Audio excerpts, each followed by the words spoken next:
அடுத்த நாளும் ரொம்ப சந்தோஷமா தான் தொடங்கும் அப்படின்ற நம்பிக்கையோட தான் அன்னைக்கு நாங்க எல்லாரும் தூங்க போனோம். ராத்திரி 2 மணிக்கு ஒரு பயங்கரமான சத்தம்.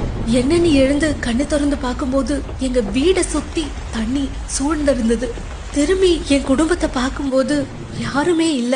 என் பேர குழந்தையோட கை விரல் மட்டும் என்னால பார்க்க முடிஞ்சது. அட்லீஸ்ட் அவளையாச்சும் எப்படியாவது காப்பாத்திடணும் அப்படின்னு சொல்லி நீந்தி அவளை என் கையால புடிச்சு தூக்கிட்டேன். அதுக்கப்புறம் என் ஒரே லட்சியம், என் உயிரை கொடுத்தாச்சு இவளை நான் காப்பாத்திடணும் அப்படின்னு மட்டும்தான் இருந்தது. கண்ணு கெட்ட தூரம் வரைக்கும் ஃபுல்லா இருட்டு. அந்த இருட்டுலயும் எப்படியோ நீந்தி தப்பிக்க முயற்சி பண்ண ஆரம்பிச்சோம். நாங்க போயிட்டு இருக்கும்போது ஒரு 2 மாடி கட்டிடம் இடிஞ்சு தரமட்டமா உள்ள போய்கிட்டு இருக்கு. நாங்க தப்பிச்சு ஓடி ஒரு காட்டுக்குள்ள போயிட்டோம். காட்டுக்குள்ள கொஞ்சம் தூரம் ஓடினதுக்கு அப்புறம் பார்த்தா எங்களுக்கு எதிரில 3 காட்டு யானை, அதுவும் ஒரு கொம்பன் யானை எங்க கிட்ட நெருங்கி வந்தது. நாங்க ஒரு பெரிய துயர்ல இருந்து ஓடி வந்திருக்கோம். தயவு செஞ்சு எங்களை எதுவும் பண்ணிடாத, என் குழந்தை எனக்கு காப்பாத்தியே ஆகணும் அப்படின்னு அது முன்னாடி கதறணும். அந்த யானைக்கு என்ன தோணுச்சுன்னு எனக்கு தெரியல.